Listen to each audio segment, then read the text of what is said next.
my gosh, you guys. Another platform is introducing and prioritizing short form content. LinkedIn. If LinkedIn wasn't already bad enough with the phoniness of their influencers and the outdated platform, this just is the icing on the cake. I've got some very strong opinions of it. I'm not gonna hold back like I rarely do. You guys know me. I'm gonna show you what some of these folks are saying about this.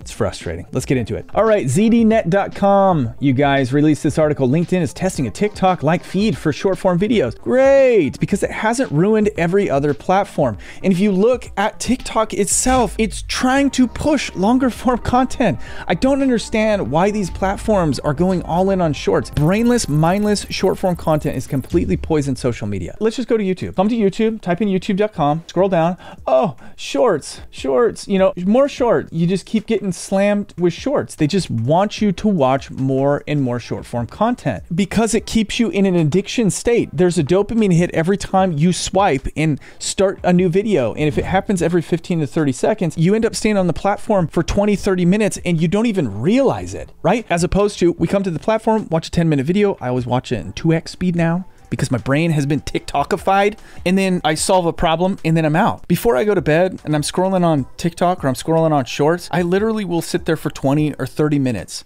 watching shorts. The problem for creators, this is something that I've seen come up so often with creators whining about their RPMs being super low on YouTube shorts. Well, you guys, let me just break this down for you. If they show one ad in between every 10 shorts, that means they've got to divide that ad revenue between 10 creators. Duh. As opposed to when you create a long form video and you put 4 ads in your video, then you collect 100% of your percent of YouTube AdSense for each of those ads. So if you don't like the RPMs on shorts, create more longs. Boo, duh. Okay, so let's keep looking at shorts here. How to mow your lawn. Boom. Ready for this? Shorts. Scroll, shorts. Scroll. Okay, 2 loads of shorts. No, shorts. They're smashing us with shorts, just pounding them into our face and all over our orifices and making us endure them unless it's a stupid ad, right? It's like ad, shorts. This is what's happening with all the social media platforms. It's becoming bite size. It's ruining the opportunity for people to create good, solid content and have other people across the world enjoy it. So in my opinion, LinkedIn dabbling in this is just going to ruin LinkedIn even more. And to be 100% honest, who wants to see a bunch of LinkedIn influencers telling their sob stories about their dog and their flat tires and their broken windows and all of that drama that's just seeking attention from all of their colleagues? Who wants to see that in short form? I sure don't. So let's go through some of the points in this article. LinkedIn keeps making it easier to get distracted from looking for work or from actually doing work. Just a few weeks ago, the company confirmed games were coming to the professional social media network, complete with leaderboards that let you compete against other companies' employees. What? Why would we want that? Why would any employer want that? Social media should be a place where you come and share ideas and network. It doesn't need to be a place where we play games with other companies. That seems like a massive waste of time. And it also seems like a Gen Z thing. I only want to work for a company that lets you play games with other companies. I need a nap. I need a mocha latte machine in my office, and I need a quiet room where I can go and scream. Why? Okay, so now we're learning that short form videos are on the way. Following in the footsteps of TikTok, YouTube Shorts, and Facebook and Instagram Reels, LinkedIn is apparently adding short videos to the site, as first spotted by user Austin Knoll. Now listen, this is actually really interesting. Austin Knoll used to be a YouTuber. They used to have a big vlog. Yeah, look at this, 8 years ago. So Austin used to create content on YouTube under the Knive Knowles, which is now Brit Space. Looks like there's a whole load of drama that pops up when I type in Austin Knoll. We won't go there. So I come over to Austin's profile on LinkedIn that is linked in this article. It says, I told y'all once LinkedIn as a product catches up to other platforms, it's over. I need to stick to my video schedule, I guess. This was a month ago. No. It's not over. I know everybody keeps saying, and I read that article last week to you guys in that video about LinkedIn being better than X, being fiercely competitive with X. And again, remember Chevy's hot dogs. We're comparing Chevy's to hot dogs. It's not going to be game over when LinkedIn catches up to all the other platforms. There's just absolutely no way. LinkedIn has a smaller user base. The UI sucks. It's terrible. Everything feels old. I know some of you guys are going to challenge me on this because I got comments in my last video. People on the platform are fake and phony, and they're just just looking for attention, validation from their colleagues, and also looking for their bosses to give them a pat on the back. Or they're looking for consulting and have to play the political neutral ground, which I despise because I don't like fake and phoniness. I want people to just say it how it is. That's how I roll.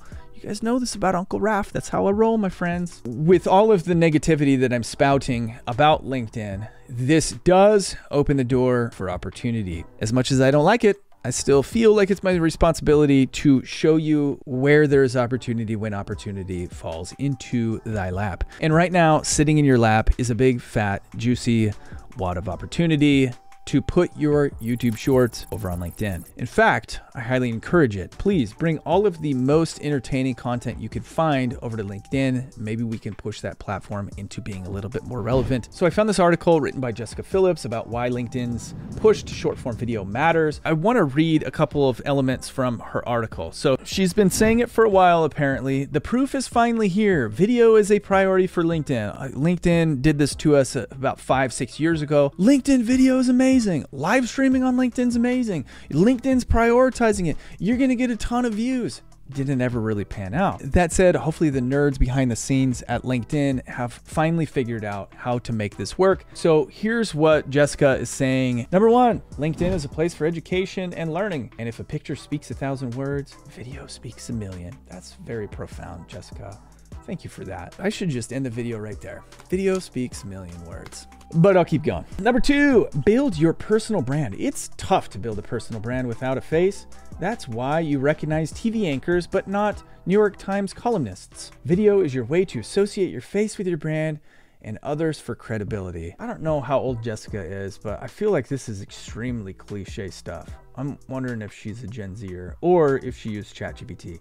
This just feels very like cliche. Number three, LinkedIn wants to increase its time spent in app and on content. It's great for ad revenue. So what does that mean? LinkedIn's algorithm is going to start favoring video content. And number four, users just want this type of content. Plain and simple. Thank you for keeping it plain and simple. And then she concludes her article with the biggest question on her mind. Will users go to LinkedIn just to watch video content? That's the biggest question on your mind? Man, I could think of so many bigger questions like, is there going to be a creator fund? How is it going to be prioritized?